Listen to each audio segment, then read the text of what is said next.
A Jewish father was concerned for his son. He went to his Jewish friend and he told him, "My son has become a Christian," and asked what he should do. His Jewish friend replied, "Funny you should come to me with this problem. My son too has become a Christian.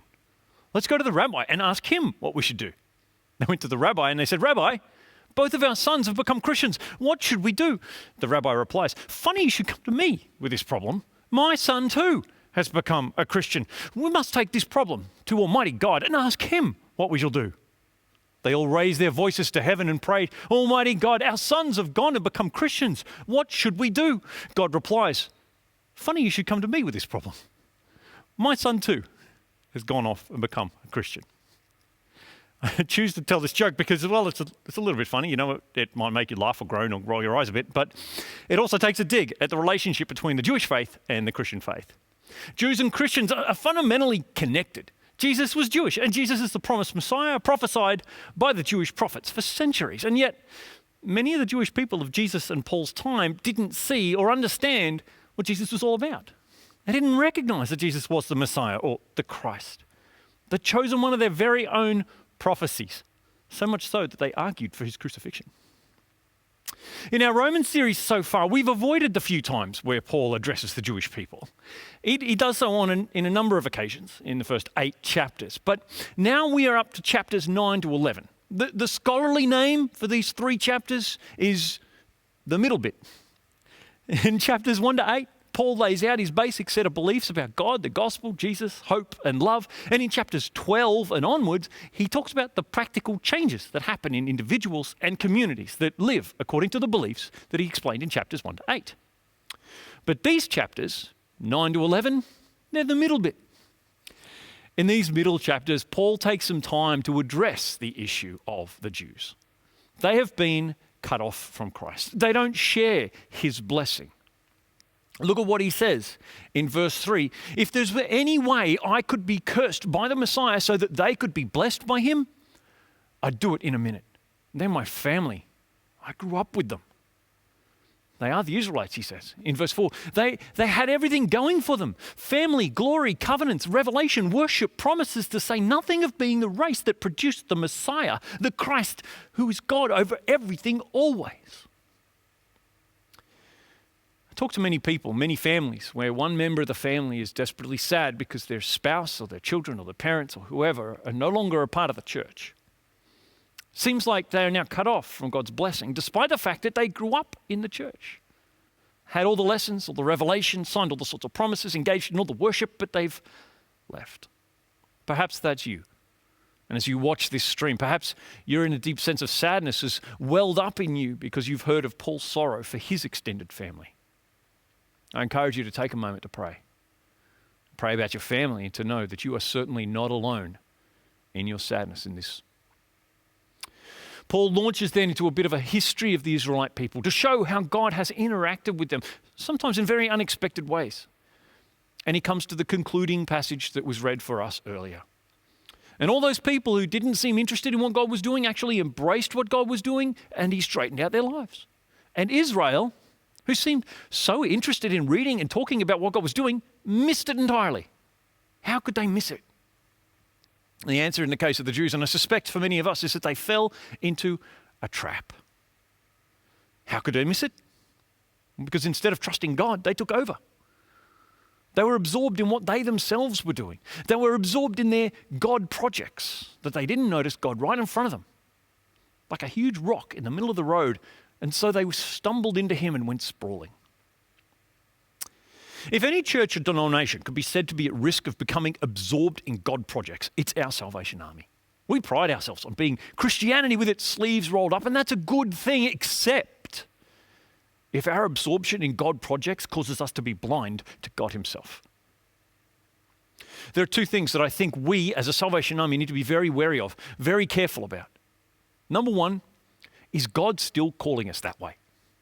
You know, when God calls us to do something, we get pretty passionate about it, right? We throw money at it, we invest time, we invest energy, we build a service, an organization or business or something or else, whatever, to meet the need we feel like God is calling us to meet.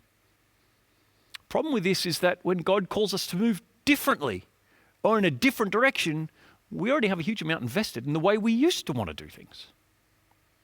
But some people say, well, why would God call us to do things differently? God is the same, right? Yesterday, today, and forever. Why would God change his mind? The answer is he doesn't. But we do. The world does. See, a century or so ago, God called the Salvation Army to work with men and women caught up in drug and alcohol addiction. In Australia, and particularly in our part of the world here in New South Wales and Queensland, God called us to set up residential centres where men and women could come and spend 10 months living in and working out their recovery before returning to their homes and families. It was highly effective, and we invested millions in this service. But people change. Society has changed, and God is calling us to change the way we operate our recovery services. I don't know exactly how this is happening right now in Australia, but in New Zealand, Canada, and parts of the USA, moving to a more holistic model that doesn't necessarily include a 10-month residential stay because people can't always do that. So instead, we've begun to work with the person and their family while they live at home. Interestingly, this is the model that our First Floor program here in Wollongong has been working with successfully for over a decade. God calls us to serve the addicted. That hasn't changed. But the way in which we are called to meet that need changes dramatically. Are we listening? God called the Salvation Army to conduct evangelistic, energetic, and joyful worship services so that the average person on the street would be welcomed and could join in. But the way we do that is changing dramatically. Are we listening? God called the Salvation Army to provide welfare, food, and financial support to the most vulnerable in our society. But the way we do that is changing dramatically. Are we listening? I know it's hard to let go of the things that we have invested in, that we've built expertise in, and so on, but we must, because we serve God, not us. That's the first thing we need to be conscious of. Because before we worry about how we do something, we always need to remember who we do it for. That's the question, isn't it? Is it about God or us? Let's go back to the Israelites.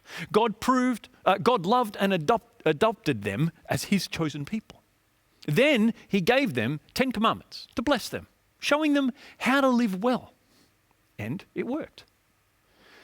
But over the centuries, they began to focus more on obeying those commandments and adding more and more laws and clauses to them until they became so absorbed and passionate in their rule-following God projects that they began to believe that it was these rule-following projects that saved them, that made them God's people. They began to believe that rule-following was what defined them.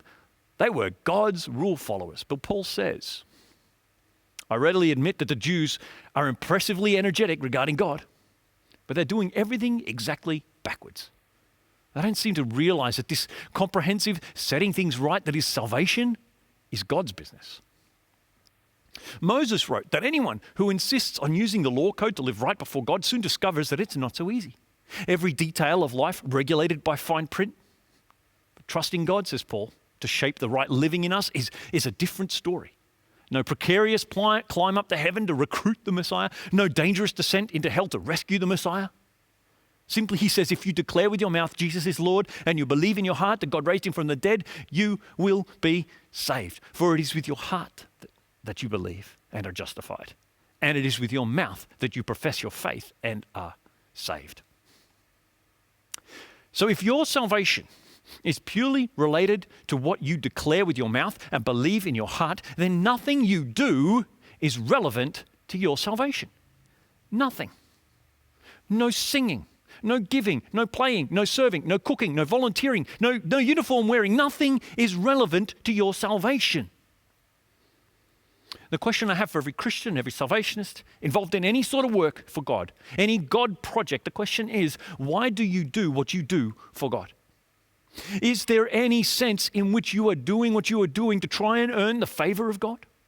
Is there any part of you that feels like you have to give, you have to serve, you have to work to earn something from God? If so, stop. Don't do it anymore. Instead, I encourage you to spend some time each morning and each evening. Read Romans 10, 9 and 10. Do what it says. And let it slowly soak into your soul. Because the truth is, if you don't know the love of God completely and totally when you're doing nothing, then you'll never know the love of God when you're doing everything. Can you, would you, could you confess with your mouth that Jesus is Lord? And do you believe in your heart, in your very soul, that he rose from the dead? I pray that you can and that you do. God bless you.